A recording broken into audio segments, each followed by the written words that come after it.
उसे बड़ी हैरानी हुई क्योंकि उसने एक बर्तन देख लिया था। उसने बाहर आकर रानी को बताया। कहने लगी, हे रानी, देखो, वैसे तुमसे हमको जब अत्र नहीं मिलता तो हम रोज़ ही व्रत करते हैं। अगर तुम्हारे पास व्रत की विधि और कथा पूछ ली जाए तो हम भी क्या करेंगे। दासी के कहने पर रानी ने अपनी बहन से बृहस्पति व्रत के बारे में पूछा। उसकी बहन ने बताया, हे रानी, आप बहन बृहस्पति को सूर्योदय से पहले उठ होकर बृहस्पति का व्रत करना चाहिए। उस दिन सिर नहीं धोना चाहिए। बृहस्पति के व्रत में चने की दाल और मुनक्का से विष्णु भगवान का केले के वृक्ष के पेड़ में पूजन करेगा तथा दीप जलावे। उस दिन एक ही समय भोजन करे। भोजन पीले खाद्य पदार्थ का करे तथा सुने। इस प्रकार करने से गुरु भगवान प्रसन्न होते हैं, अन्न पुत्र धन देते हैं, मनोकामना पूर्ण होते हैं। व्रत रानी की बहन घर लौट गई।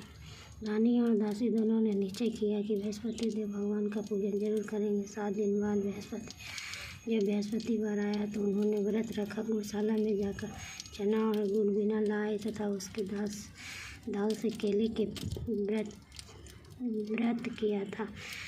कारण बृहस्पति भगवान प्रसन्न थे। एक साधारण व्यक्तिगण के रूप में वे तो थालों में सुंदर मिला कराएं और दासी को देकर बोले, हे दासी, आपस भोजन तुम्हारे और रानी के लिए तुम दोनों के लाने के बारे में कुछ पता नहीं था। वैसे तुमसे कोई बात छिपी नहीं है।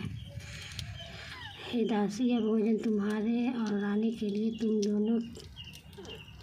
दोनों करना। दासी भोजन पाकर बड़ी पसंद हुई। रानी से बोले, रानी, भोजन कर लो। रानी को भोजन आने के बारे में कुछ पता नहीं था। वैसे तुमसे पता नहीं था, इसलिए वह दासी बोली, जा तू ही भोजन कर, क्योंकि तुम हमारी व्यर्थ में हंसी उड़ाती है।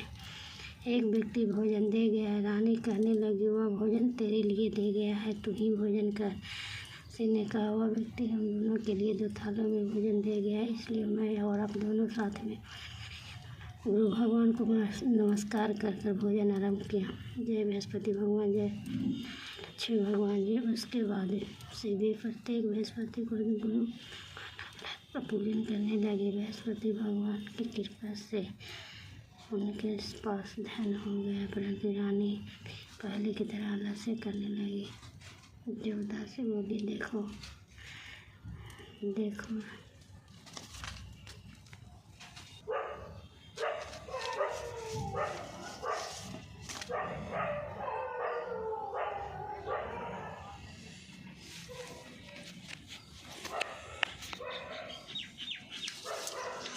बृहस्पति देव की कथा। प्राचीन काल में एक बहुत ही निर्धन ब्राह्मण तथा उसके थी। नित्य पूजा पाठ करता, परंतु उसकी रानी बहुत मलिनता के साथ रहती थी।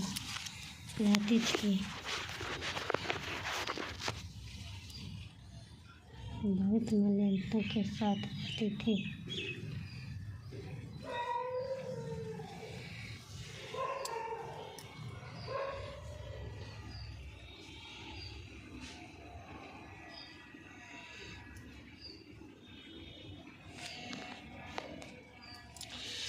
बड़ी मलिनता के साथ रहती थी। नित्य पूजा पाठ करता, परंतु उसकी रानी बहुत मलिनता के साथ रहती थी।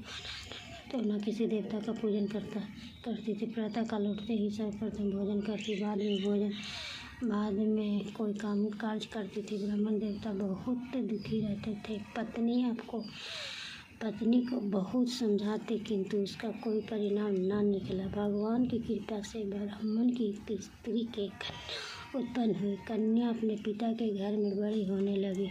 वह बालिका प्रातः स्नान करके भगवान जाप करती थी। वह बचपन से ही बृहस्पतिवार का व्रत कर भी के मार्ग में करने लगी। पूजा पाठ समाप्त कर स्कूल जाती तो अपने मुट्ठी में जो भर कर ले जाती, पाठशाला डालती जाती। वह स्वर्ण के हो जाते तो लौटते समय उनको बीनकर घर ले आती। एक दिन सूप में सोने के जो फटक साफ कर रही थी, तभी उसकी माँ ने देखा लिया और कहा, हे सोने के जो फटकने के लिए सोने का सूप होने के लिए दूसरे होने के लिए फटक रही थी। तभी उसकी माँ ने देख लिया। कहा, हे बेटी, सोने के सूप फटकने के लिए सोने का सूप चाहिए। दूसरे दिन गुरुवार था। कन्या ने व्रत रखा और बृहस्पतिवार से प्रार्थना करके कहा, हे प्रभु, यदि मैंने सच्चे मन से तो मुझे सोने का सूप दे दो। बृहस्पतिवार देव ने उसकी प्रार्थना स्वीकार कर लिया। रोजाना की तरह वह फैलाती हुई स्कूल चली गई। स्कूल से लौटकर जब वह जो गिन रही थी तो बृहस्पति देव की कृपा से उसे सोने का सूप मिला। वह बड़ा घर ले आए। उसे जो साफ कर रही थी, परंतु उसकी माँ का वही ढंग रहा। वह कन्या सोने के सूप में जो साफ कर रही थी तो उस समय उस नगर का राजकुमार वहाँ से होकर निकल रहा था। कन्या सोने के सूप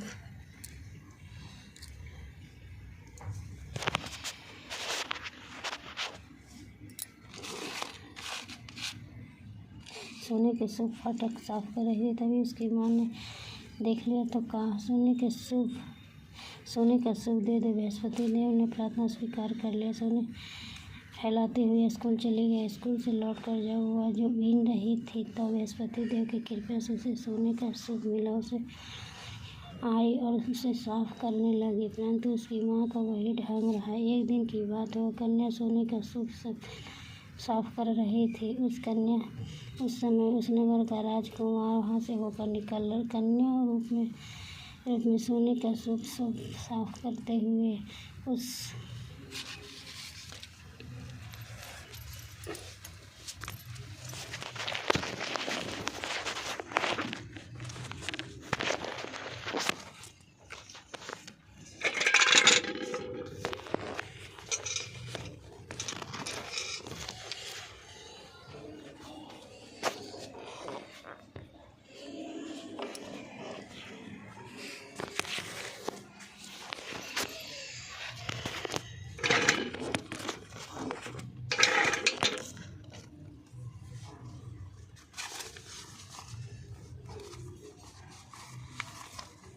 बोले, हे बेटा, तुम्हें किस बात का कष्ट हो? किसने अपना अपमान किया है अथवा कोई कारण है? मैंने बताओ, मैं वही करूँगा जिसे पसंद हो। राजकुमार ने अपने पिता की बातें सुनी। वह बोला, मुझे आपकी कृपा से किसी बात का चिंता नहीं है। मेरा अपमान कोई नहीं किया है। मैं उस लड़की से विवाह करना चाहता हूँ जो सोने के सूप कर रही थी। उस राजा के आश्चर्य में पड़ गया और बोला, हे बेटा, उस कन्या का पता तुम ही लगाओ। उसके साथ तुम्हारा विवाह अवश्य करवा दूंगा। राजकुमार ने उस राजा से उस लड़की के घर पता बतलाया। मंत्री उस लड़की का घर गया और राजा का आदेश ब्राह्मण की कन्या का विवाह राजकुमार के साथ संपन्न हो गया। कन्या के घर से जाते होके ब्राह्मण देवता के पहले भली भांति गृह निवास हुआ। बेटी ने पिता की दुख की अवस्था को देखा और अपनी माँ का समाचार पूछा। ब्राह्मण ने सभी हाल कहा है। कन्या ने बहुत सा धन देकर अपने पिता विदा कर दिया। इस तरह इस ब्राह्मण का कुछ समय व्यतीत हुआ, लेकिन उस दिन फिर वही हाल हो गया। ब्राह्मण फिर अपनी कन्या के यहाँ गया और सभी हाल गरीब दूर हो गया। कहा तो पुत्री बोली, हे पिताजी, आप माताजी को यहाँ पर ले आओ, विधि बता दूंगा। जिसे अपनी माँ को समझाने लगी, हे माँ, तुम प्रातःकाल उठकर स्नान आदि से विष्णु भगवान का पूजन करो तो दरिद्रता दूर हो जाएगी। परंतु उसकी माँ एक बात नहीं मानी। वह प्रातःकाल उठकर अपनी पुत्री का बच्चा जूठा खा लेती। एक दिन उसकी पुत्री को बहुत गुस्सा आया। उसे एक बार कटोरी से सारा सामान निकाल दिया और उसने अपनी माँ को उसमें बंद कर दिया। उसने तथा स्नान करके नदी से पूजा पाठ करवाया तो व्रत रखने लगी। इस व्रत के प्रभाव से उसकी माँ भी बहुत धनवान हो गई। बृहस्पति देवता के प्रभाव से सुखपूर्वक इस लोक का सुख भोग स्वर्ग को प्रातः उठकर इस धीरे धीरे समय व्यतीत होने पर भी बृहस्पतिवार आया। राजा जंगल से लकड़ी काट कर लाता किसी दिन शहर में बेचने लगा। दिन अधिक धन मिला। राजा ने चना गुड़ आदि लाकर हुआ तो बृहस्पति भगवान नाराज हो गए। उस दिन नगर के राजा ने विशाल यज्ञ कराया आयोजन किया तथा अपने समस्त घोषणा करवा दी। कोई भी मनुष्य अपने घर में भोजन बनवाया तथा अगर ना जलाए तो समस्त लोग मेरे यहाँ भोजन करने आ गया उसकी फांसी की सजा दी जाएगी। राजा ने के अनुसार राजा के सभी वासी राज के भोज में सम्मिलित हुए, लेकिन लकड़हारे कुछ देर बाद पहुँचे, इसलिए उसको अपने साथ महल में ले आए। जब राजा लकड़हारों को भोजन ले करा रहे थे तो रानी की दृष्टि उस खूंटी पर पड़ी जिस पर उसका हार लटका हुआ था। उसे हार खूंटी पर लटका दिखाई नहीं दिया। रानी को निश्चय हो गया कि मेरा हार इसी ने चुरा लिया। उसी समय सैनिक बुलवाकर उसको जेल में डलवा दिया। जब लकड़हारों को जेलखाने में दरवाजे याद करने लगा तो जंगल में मिला तथा तत्काल बृहस्पति साधु का रूप में प्रकट हो गया और प्रार्थना को जब अब चिंता मत कर, बृहस्पति दिन जलखाने दरवाजे 4 पैसे ले लेंगे तो उसे दीवार की पूजा करना, तो मेरे सभी दूर हो जाएंगे। बृहस्पति उसे जेल के दरवाजे पर भिक्षा मांगे पैसे मिले। राजा ने समय मांगा करता था। कथा पश्चात रात्रि में बृहस्पति देव ने नगर के राजा को स्वप्न में कहा, हे इस आदमी को जेलखाने में बंद कर दिया, उसे निर्दोष है वह राजा, उसे छोड़ कर देना। रानी का हाल उसी खूंटी पर लटका हुआ, अगर तू ऐसा न करे। जय बृहस्पति भगवान के लीला सकुन पार है। भगवान जी दया कर, नारायण लक्ष्मी भगवान जी दया कर, भगवान जी सब कुछ तो हर देन हमको, भगवान जी दया कर। तुलसी मैया है, नारायण लक्ष्मी भगवान जी की जय, भगवान की जय। जय जय सिया राम, जय बृहस्पति भगवान, जय सिया।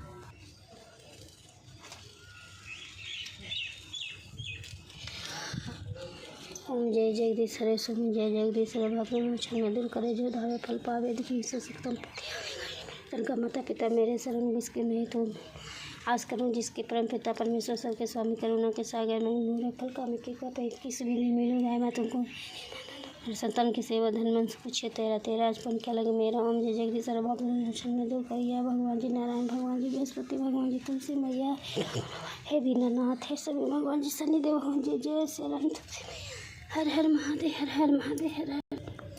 ओम नमः शिवाय, ओम नमः शिवाय, ओम नमः शिवाय, ओम नमः शिवाय, ओम नमः शिवाय, नमः शिवाय, हर हर महादेव। ओम बृहस्पताय नमः, ओम बृहस्पताय नमः, बृहस्पताय नमः, बृहस्पताय नमः। जय बृहस्पति भगवान। बृहस्पति भगवान का बुक पढ़ने के बाद बृहस्पति भगवान के 11 बार 108 बार मंत्र जरूर बोल दीजिएगा, सब मनोकामना पूर्ण हो जाएगा। भगवान का लीला सब सही हो जाएगी।